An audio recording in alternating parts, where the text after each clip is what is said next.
Hey guys, good morning. Welcome back to our channel, Eaton Squad. My name is Eddie.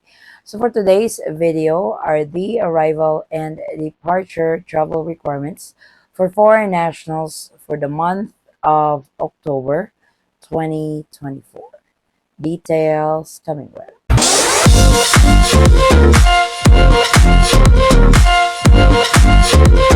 So it's the new month. Let's update the travel requirements for foreign nationals traveling to and from the Philippines for this month, October 2024.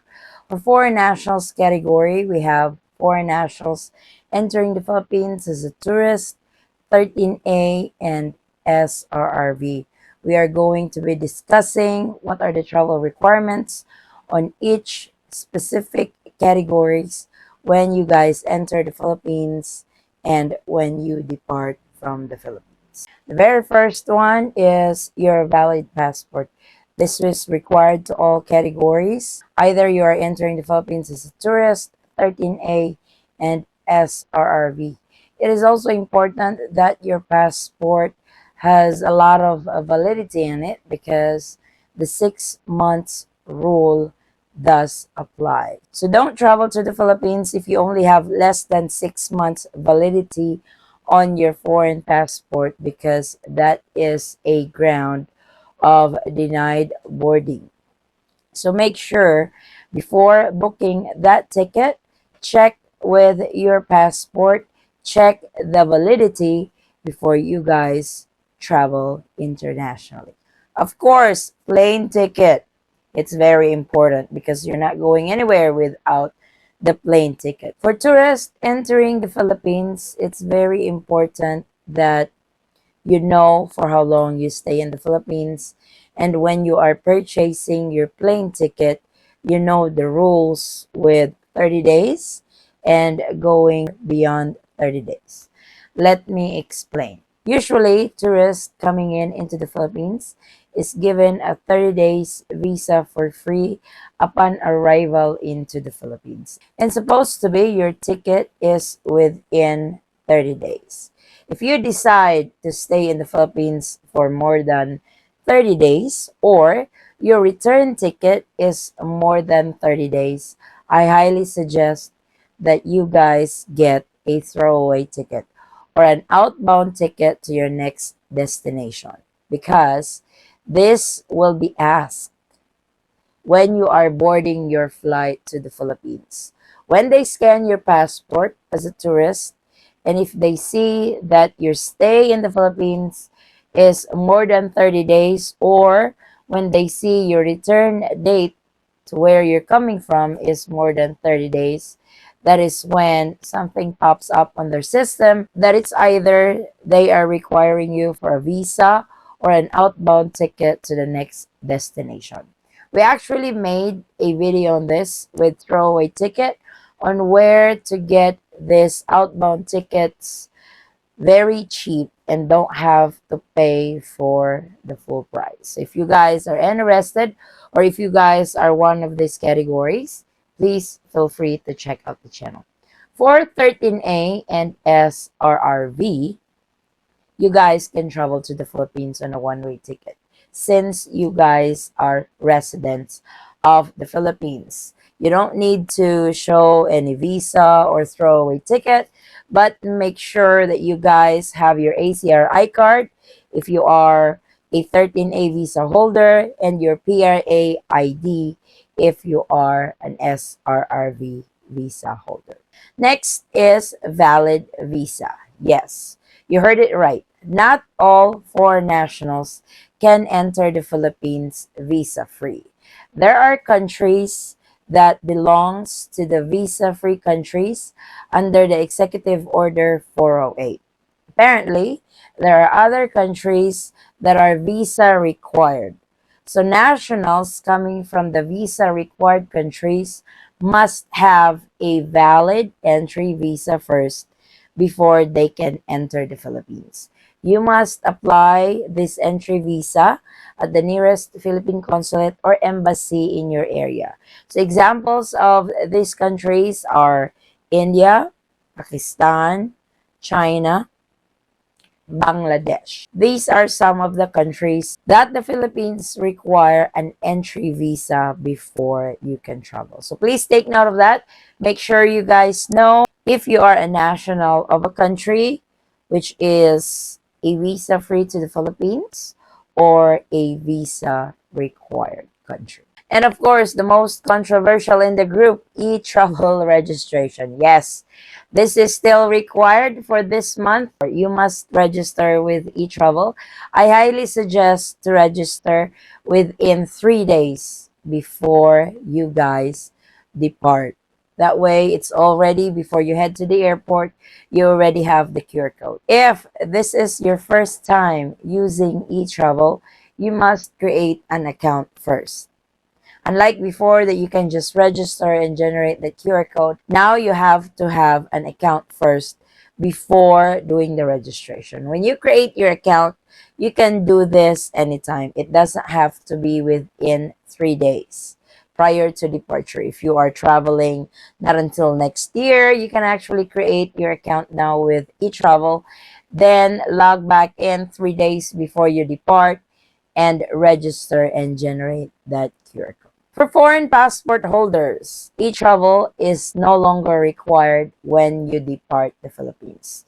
This is probably the most frequently asked question in the channel, if they are still required to register with e-travel departing the Philippines, particularly for foreign passport holders. Yes, you must register when you enter, but it is not required anymore when you depart from the Philippines. This is only required for Philippine passport holders. So I hope you guys now have an understanding on when you should register with eTravel as a foreign passport holder and when not to register with eTravel anymore. Travel insurance. This is optional, but I highly recommend getting it. If you guys can afford it, go ahead and include that when you guys are booking your ticket. Most airlines are offering travel insurance, but if you guys have other options that you guys have used before and you really like the service, the coverage of that travel insurance, do so. But I highly suggest to get travel insurance in case of emergency, you are covered. Make sure also when you are purchasing your travel insurance that it works here in the Philippines, because not all travel insurance will work on the country of your destination. So pick, research, shop around which travel insurance will work with you on your upcoming trips to the Philippines. Though this protocol has been long gone lifted, we still have subscribers and followers in the channel who are asking if unvaccinated can now travel to the Philippines. Because before, this was really hectic. They have different requirements and stuff. But these days, RT-PCR tests or antigen tests are no longer required. You guys, as unvaccinated, can travel to the Philippines freely. You don't need to do any of this requirement to travel to the Philippines. Exit clearance. This applies to foreign nationals who are departing from the Philippines as a tourist and 13A. And this will only apply to you guys if you have stayed in the Philippines for 6 months or more. So if you guys have stayed there for less than 6 months, this is not required. So please take note of the duration of stay before exit clearance certificate kicks in. 6 months or more. You guys can process this at the nearest Bureau of Immigration office. This is also available online. This can also be processed at the airport. I highly suggest if you guys are processing this at the airport to make sure that you guys have long layovers. That way you guys are covered. You guys can process everything that you need done with exit clearance and not missing your flight. Travel tax also applies to foreign nationals departing from the Philippines. If you are departing as a tourist, your stay in the Philippines should be more than 1 year.